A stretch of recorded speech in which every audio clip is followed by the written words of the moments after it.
All right, part 2, real quick. So we've got our button box. We've got our wheel. We've got our finished APM Podium Hub assembly. We have our 6 by our 6 M6 by 25 screws. Countersunk, of course. So I went back through, and I want you to be very careful when you do this before you go on with this step.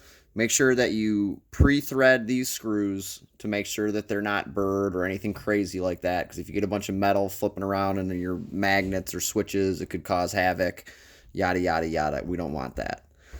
And, you know, you got PC boards with close circuits and chips and all that stuff that could easily, whatever.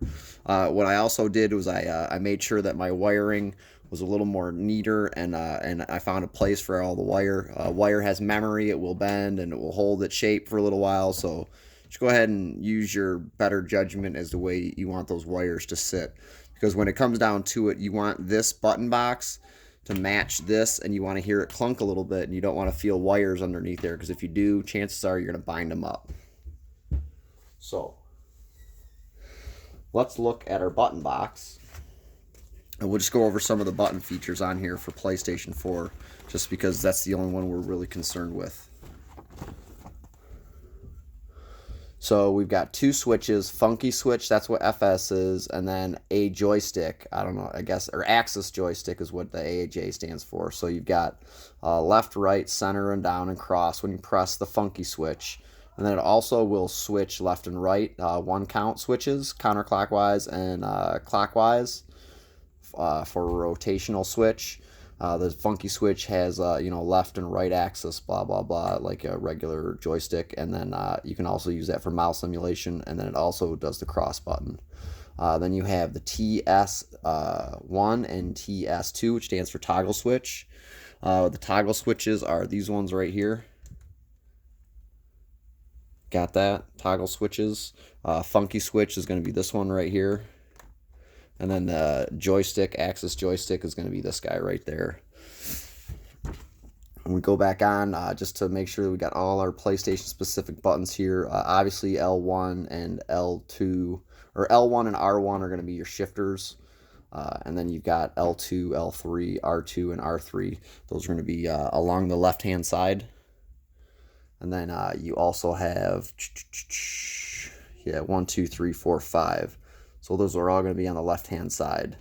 Then you also have square, which is going to be on the left-hand side. And then if you go over to the right, you got 6, 7, 8, 9, 10, which is going to be circle, triangle, square, PS, and options.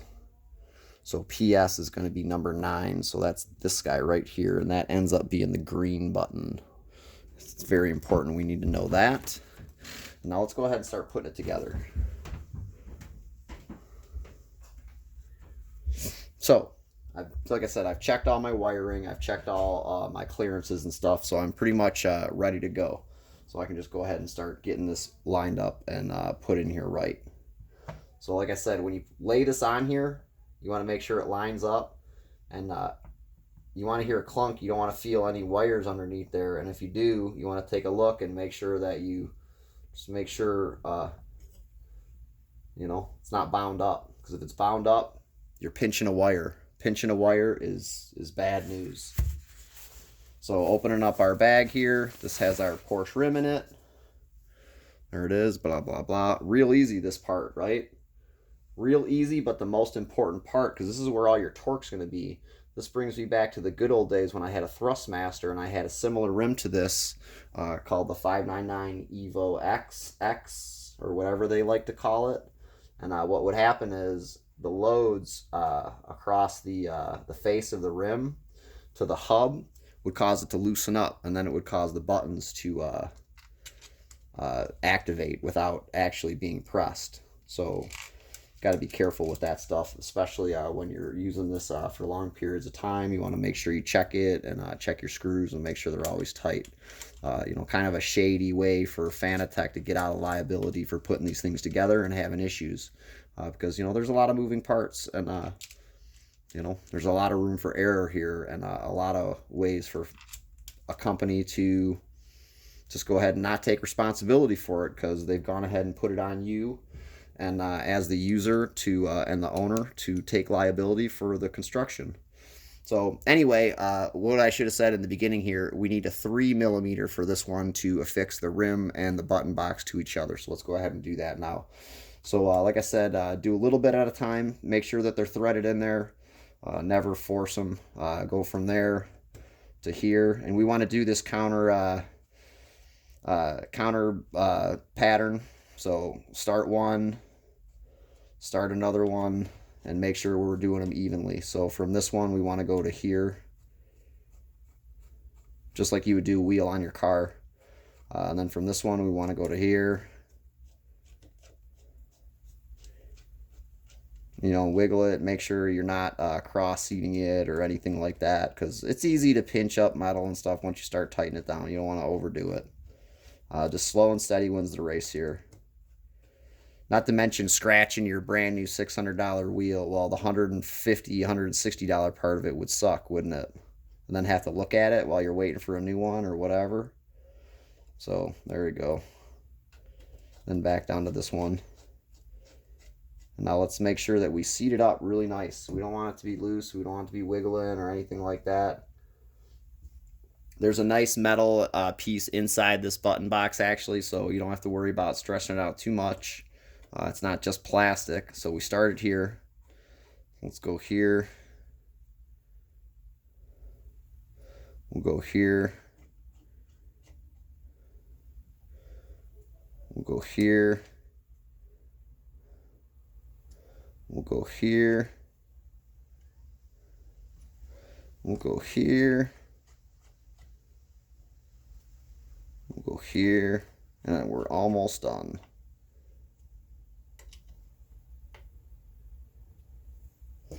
Just give it a wiggle. Tolerances should be pretty good on this thing. You know, I'm not super worried about it because most of the other Fanatec stuff I have has been pretty good. But you just, like I said, any chance you have an opportunity to put two pieces together and you can make it flush and you don't have to worry about it down the road being crooked, it's a good deal. So I've taken pictures of all my serial numbers so I don't have to take this thing apart again just in case I have problems, because that would be silly too.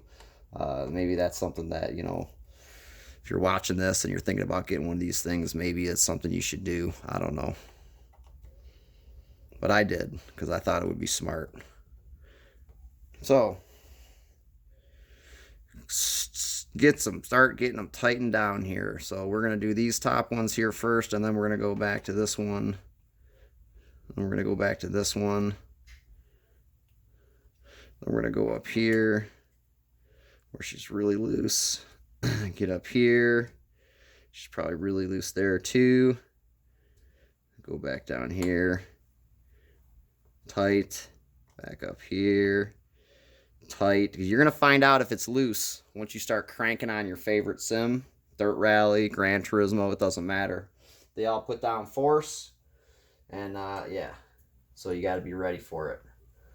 And that means constructing your DIY 911 kit properly. And making sure that you're applying even torque with a seated tool. Otherwise, you know, you could run the risk of stripping out these nice looking screws, which they only gave you 6 of, so you got to make them count.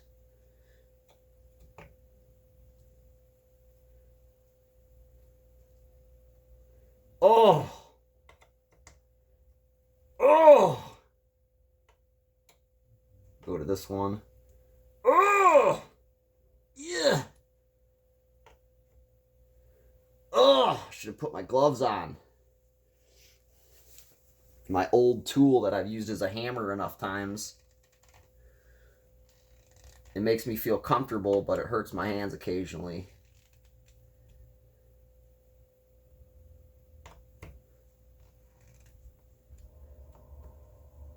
So I feel comfortable that it's nice and tight. I didn't put my tool in the the OLED screen like I was afraid of. All right, and that's that. Then the last step, plug in your C cable, and that's it.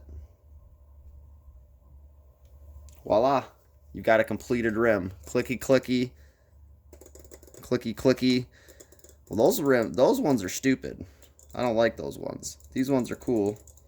These ones are stupid.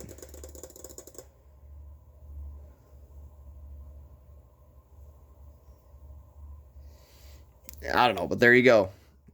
There's your setup switch, your PS switch, and then your option and your share buttons, I think, right there. Then you've got these switches for random stuff that you're not going to use in PlayStation 4, probably, but they're there and they look cool. There you have it. Completed, assembled, part 2. I tried not to kill you with long videos because no one likes to watch a long video. But there you have it. Completed, profiled, giving you my thoughts on it. You know, it's a pretty decent kit, I guess. I've had a lot of different kits that have better instructions. Obviously, they're you know, from companies that have a lot more experience in handing out products to people in a kit form. Fanatec has a lot of things going against it, but they've got a lot of things going for them. They've got some quality products. They've got some not so quality customer service practices. But, you know, that's them just trying to reinvent the wheel and do different things. But in the meantime, you know, they're going to have products. They're going to, you know, give you the option to buy them. And they're going to let you make your own choices when you're done with using them. But until then, keep turning laps. Make sure that your screws are tight and your firmware is up to date. We'll see you next time when we get another product and put it together or something cool like that.